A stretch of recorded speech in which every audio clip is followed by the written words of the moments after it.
My name's Gene Hildebrandt. I've actually been in this church almost all of my life. This has been our home. This is where our kids have grown up. This is where we're happy. End of last year, my boss sent me a message asking if I could jump onto a video conference call real quick. As soon as I got on the call, I realized the call probably wasn't going to go real well for me. The company was going through a reorganization nationwide. There's going to be a lot of changes. At the age of 62, 20 plus years on my job, my position was being eliminated. I was being laid off. The next few weeks before my last day, I was able to talk to a lot of people, and of course the question always came up, how am I doing? And it's like, you know what? I am not worried about this. I know that God has a plan. Now I actually have some time where I can spend some time with God. That has been probably the big blessing with this. Reading devotions, reading the Bible, memorizing scriptures, just being open and listening to God. And that has really been a blessing. That has given me a lot of peace. I had the opportunity to go on a mission trip to Thailand, and as part of that, we're invited to go to this another small country.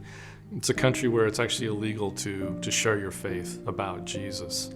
We got to meet these two men. We asked them a question about how many times they had been arrested for sharing the gospel.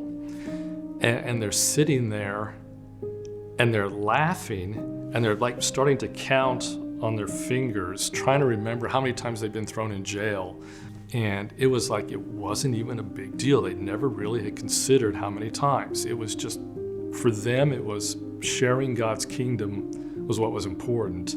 In this photo I have of these two guys laughing, there is another young man sitting behind them. He'd become a Christian not long before we'd gotten there. And immediately upon becoming a Christian, he had gone out and started talking to his friends and neighbors, telling them about Christ, and was promptly thrown in jail for doing that. In order to get out of jail, they had to pay this large fine to get him released. And literally, as they are paying the fine and releasing him from jail, he decides to start sharing the gospel with the police officers who had arrested him. Their willingness to share the gospel in spite of the hardship was just amazing to me. When you lose a job, one of the first things you do is you try and cut back all of your expenses. And one of the big expenses that we have is giving.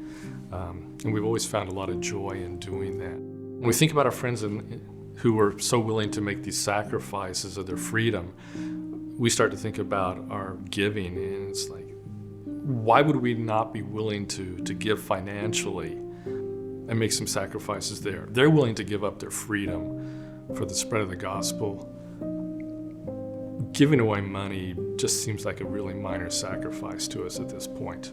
I was reading a while back in Matthew chapter 6, and it basically commands us, don't worry about what you're going to eat, don't worry about what you're going to drink, don't worry about what you're going to wear.